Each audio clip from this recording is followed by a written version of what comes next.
Antes de mergulhar nesta história incrível, considere se inscrever no canal e ativar o sininho. Cada história aqui tem algo a dizer, e você não vai querer perder nenhuma. Em um torre de vidro e a só que dominava o horizonte da defesa, ergueu-se a imponente sede de Laudrin Internacional, um gigante em expansão de tecnologia de ponta, segurança cibernética e comércio internacional. A qualquer hora do dia, esta fortaleza moderna vibrava ao ritmo de um balé incessante de passos apressados.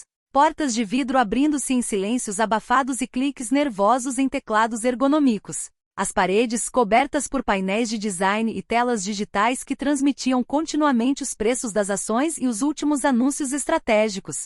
Refletiam uma cultura de excelência, mas também de pressão e elitismo. Nos elevadores de vidro, os executivos subiam e desciam com precisão.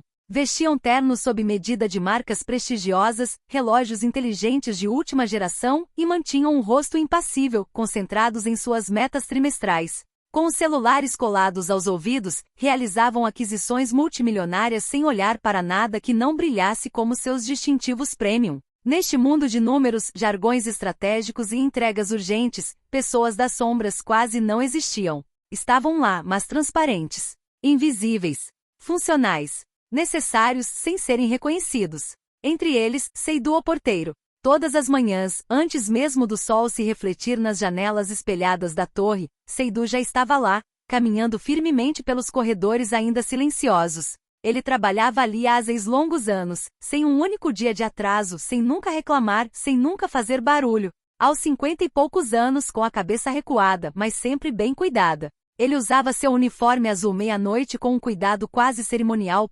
Seu comportamento ereto. Sua maneira precisa de fazer cada gesto, seus movimentos medidos revelavam uma disciplina interior e uma nobreza que poucos notavam. Ele esvaziava o lixo como se estivesse recitando uma oração. Limpava as janelas como se estivesse polindo um espelho sagrado. Consertava os elevadores com a meticulosidade de um relojoeiro. Cada uma de suas tarefas era executada como uma dignidade silenciosa, um respeito pelo trabalho que escapava a olhares apressados. Passávamos por ele sem vê-lo.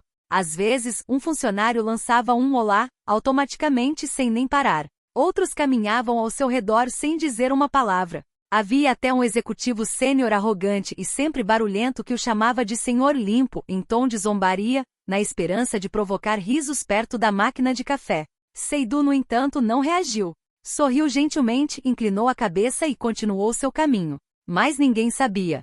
Ninguém sabia que por trás daquele uniforme discreto se escondia um homem com um destino quebrado, mas com um coração imenso. Seydu já havia sido professor de linguística aplicada na Universidade de Dakar, respeitado por seus ensinamentos, suas publicações e sua calma exemplar. Ele treinou futuros tradutores e diplomatas em formação.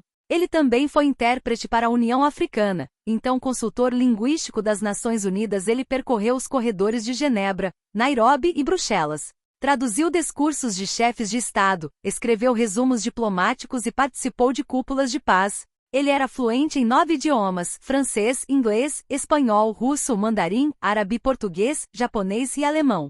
Não apenas no nível da linguagem cotidiana, mas em sua sutileza diplomática, suas expressões idiomáticas políticas, suas nuances culturais. Mas o destino mudou. Certa manhã, uma guerra civil eclodiu em seu país natal. No espaço de algumas semanas, o caos tomou conta de sua vizinhança, seus amigos, seu mundo. Sua esposa, Aissatou, desapareceu durante um ataque brutal de milicianos. Ele não teve tempo para chorar. Levou seus 2 filhos debaixo do braço e com documentos em uma bolsa e o medo no estômago, ele deixou tudo o que sabia, na esperança de reconstruir em outro lugar. A França abriu suas portas para ele, mas apenas pela metade. Aqui seus diplomas não valiam nada. Tornou-se um candidato estrangeiro a emprego, depois um beneficiário da RSA, e por fim, um simples nome na fila da prefeitura. Ofereceu seus serviços como tradutor, mas foi solicitado a fornecer documentos em francês. Ofereceu seu conhecimento na universidade, mas foi solicitada a fornecer a equivalência europeia. Ofereceu seu coração, seu conhecimento, sua experiência. Foi recebido com muros invisíveis, silêncios administrativos e olhares desconfiados. Então ele aceitou o trabalho de zelador nesta torre de vidro para alimentar seus filhos, que haviam se tornado adolescentes e que ele queria proteger da vergonha e do desespero. Ele não contou a ninguém sobre isso. Ele guardou seu passado como um livro fechado, guardados numa biblioteca interior que ninguém mais consultava. Todas as manhãs ele caminhava por aqueles corredores claros e frios e silenciosamente se lembrava do que tinha sido. Mas ele nunca perdeu a dignidade. Nem sua inteligência. Nem seu domínio de línguas. Nem sua calma. Ele estava esperando. Não para ser salvo. Mas para que o mundo olhasse para baixo um dia, e finalmente reconhecer. Numa manhã de terça-feira como qualquer outra, a torre da Laundry International já fervilhava com uma atividade incomum. Os corredores imaculados, geralmente imbuídos de uma calma silenciosa, fervilhavam com um tumulto discreto, mas palpável.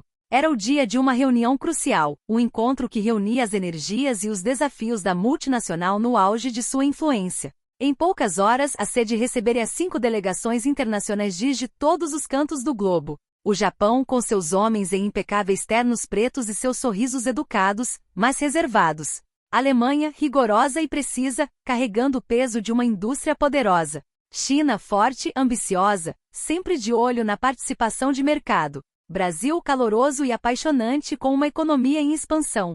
E, finalmente, os Emirados Árabes Unidos, brilhando com esplendor, dominando a diplomacia do petróleo e dos investimentos. Tudo isso para selar uma parceria estratégica que poderia redefinir a posição da Laundry International no cenário mundial. O CEO François Varnier, um homem com um rosto esculpido em mármore, conhecido por sua frieza e seu aguçado senso de cálculo, havia aperfeiçoado cada detalhe. Cada palavra dita, cada apresentação, cada gesto, era um passo rumo ao triunfo. A equipe de gestão estava ocupada, os ajustes finais eram trocados em uma linguagem empresarial feita de números e apenas números. Mas, como muitas vezes acontece nesses momentos em que o destino parece querer desafiar a ordem estabelecida, um grão de areia escorregou na máquina bem lubrificada. Falha técnica grave. O sistema de tradução simultânea, um equipamento sofisticado que conectava a sala de reuniões a uma rede de intérpretes externos, falhou. A milhares de quilômetros de distância, os tradutores profissionais que garantiam o bom andamento do processo linguístico foram pegos de surpresa por uma greve dos transportes. Não havia como levá-los a tempo. A palavra pânico não é suficiente para descrever a atmosfera que se instalou. Vamos cancelar? Ousou uma jovem assistente com a voz trêmula de ansiedade. Cancelar? Exclamou um executivo, quase fora de si. Eles pegaram aviões para chegar aqui. Não podemos pagar isso. O tumulto aumentou. As pessoas se entreolharam incrédulas, os telefones tocaram e as ordens voaram em todas as direções. Mas no caos, ninguém percebeu a princípio. Seidu. Ele estava lá no patamar do corredor, ocupado limpando metodicamente as janelas que davam para o jardim suspenso, como fazia todas as manhãs. Sua postura ereta, seus gestos precisos, seu silêncio eram uma constante nessa onda de agitação. Então as vozes estrangeiras, as línguas se chocando na cacofonia, e uma mistura de japonês, alemão, mandarim, português, árabe, chamaram sua atenção. Seu coração apertou. Ele conhecia todas essas línguas. Vivia delas. Com um passo calmo, quase tímido, ele se aproximou. Com licença, talvez eu possa ajudar, disse ele, com a voz calma, mas firme. Os executivos se voltaram para ele, primeiro incrédulos, depois desconfiados. O que você quer dizer com ajuda? Eu falo essas línguas. Posso traduzir, se você me permitir. Um silêncio pesado, seguido de risadas abafadas. Vamos resolver isso, senhor. Não é hora de um zelador bancar o tradutor. Mas o CEO, intrigado, avançou lentamente. Seu olhar penetrante examinou Seidu, tentando identificar qualquer fraqueza por trás daquele uniforme. Você fala japonês? Ele perguntou, com a voz cheia de desprezo mal disfarçado. Seidu não respondeu com palavras. Ele as falou diretamente, uma japonês impecável, fluido, cheio de nuances, imbuído de uma naturalidade que desmentia as expectativas. Então, sem esperar, ele continuou em alemão, com o rigor que atribuímos à linguagem dos engenheiros. Depois em português quente e preciso antes de passar para o tangerina, cujos tons pareciam dançar em sua língua com facilidade. Finalmente, um árabe fluente, o que fez alguns interlocutores estremecerem. Houve um silêncio repentino e denso, como se o tempo tivesse parado. Os olhares mudaram de cor. A zombaria desapareceu, substituída por puro e genuíno espanto. François Varnier coçou o queixo, visivelmente desconcertado, mas também curioso. E certo, você tem 5 minutos. Se errar está fora. Seidu apenas assentiu. Nem mais uma palavra. Então ele entrou na sala de reuniões, aquela arena de poder e apostas.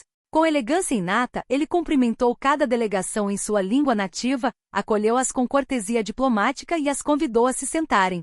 Sua calma e compostura silenciaram a sala. Ao longo da reunião, ele traduziu cada palavra, cada nuance, cada hesitação, com uma finesse que deixou os participantes sem palavras. Ele captou as insinuações, o não dito e até as pequenas piadas interculturais, tornando a troca mais fluida do que nunca. Com o passar das horas, as negociações assumiram um tom mais harmonioso e respeitoso. Os representantes estrangeiros não deixaram de elogiar esse misterioso intérprete. Alguns chegaram a dizer que esse tradutor possuía um tato diplomático superior ao de alguns negociadores profissionais.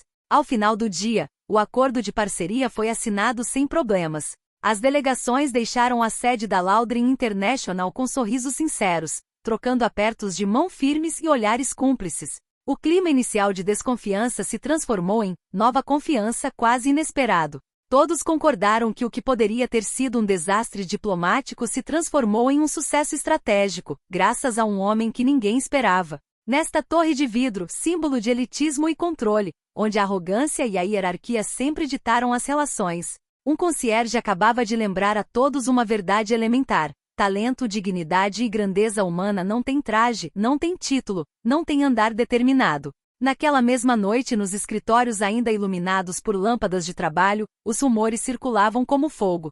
O zelador, um gênio da linguagem? Você sabia que ele morou em 6 países diferentes? Disseram-me que ele trabalhava para as Nações Unidas.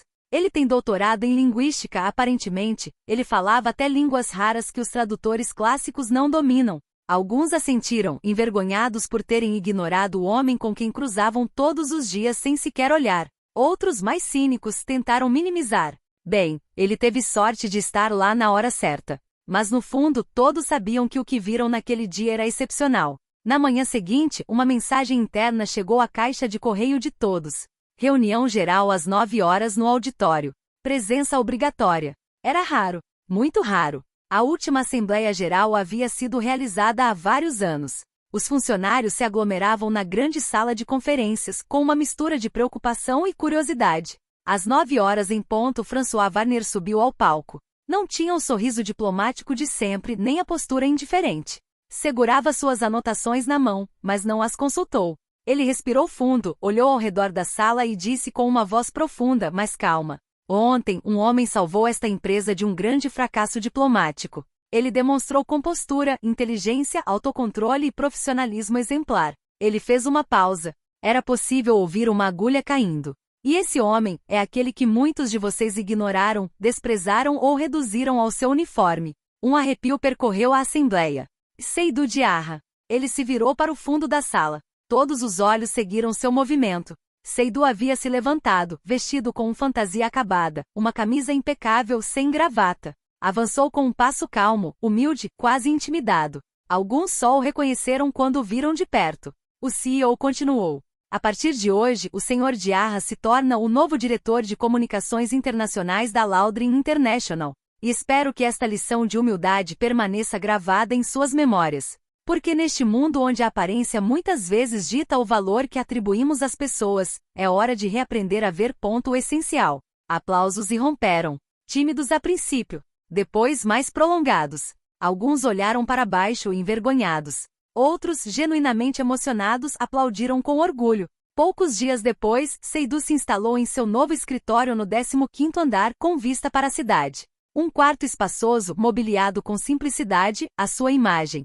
Ele não utilizou nenhum tipo de douramento ou artifício. Em uma das paredes ele pendurou uma única decoração. Uma foto de família, uma foto modesta, mas vibrante, onde ele segurava seus 2 filhos sorridentes nos braços, em frente a uma pequena casa na África Ocidental. Logo abaixo, ele havia escrito uma citação em árabe: a dignidade não se perde, ela espera ser reconhecida. A dignidade nunca se perde, ela espera ser reconhecida. Ele não estava procurando a luz. Ele nunca quis brilhar. Ele simplesmente queria viver com dignidade, alimentar sua família e andar corretamente. Mas naquele dia, naquela torre de vidro acostumada a olhar apenas para cima, o mundo inteiro finalmente levantou os olhos para a verdade que brilhava a seus pés.